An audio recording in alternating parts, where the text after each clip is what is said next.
23 school children and some of their teachers have died after the bus they were travelling in caught fire in Bangkok.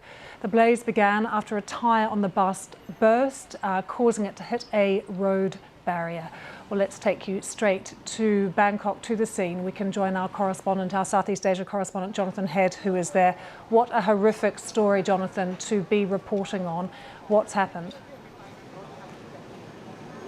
Well, what you can see behind me is the attempt to move the charred frame of the bus, what's left of it. So the vehicle behind has been planning to move it out, but the bus was converted to run on compressed natural gas. And there's some concern that the gas canisters might still explode. They've been pushing us back. Now, throughout the afternoon, we've watched ambulances and trucks coming backwards and forwards along this main highway. It's one of the main highways into Bangkok, to retrieve the bodies from that burnt bus. They've retrieved 23 bodies. 20 of them, we believe, are school children. Even by the very poor road safety standards of this country, this is a truly dreadful road accident. What we don't know is why the bus caught fire and burnt so quickly. I mean, it's relatively undamaged. When you look at its frame, it didn't hit the central reservation hard, but somehow a fire started near the front of the bus and consumed it within a couple of minutes. And it seems that some of the exits were not able to be opened, people couldn't get out, and so we had this very, very large number of casualties. There are 16 people also being treated in hospital. We're not sure of their condition either.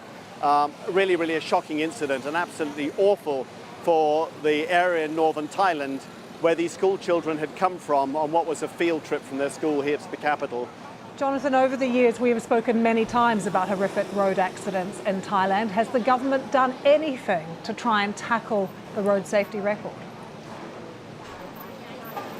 It hasn't.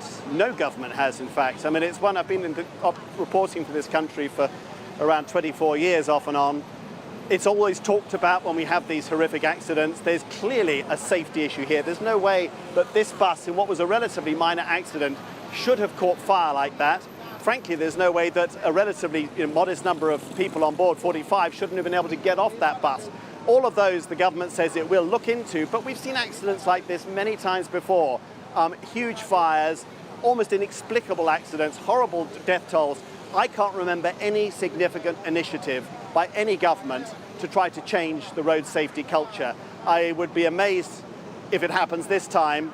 The new young Prime Minister of Thailand, Paetongtarn Shinawatra, is a young mother herself. I mean, people may remember she was pregnant when she was campaigning in an election early last year, and she was visibly distressed by what happened here. Perhaps that might make a difference. But there is just a lack of safety culture all around. There's no real attempt to campaign to change people's minds. Routinely, up to or even more than 20,000 people die on the roads in Thailand every year, and there are very, very few people who make a big fuss about that. Jonathan, thank you so much. Jonathan Head there reporting from Bangkok.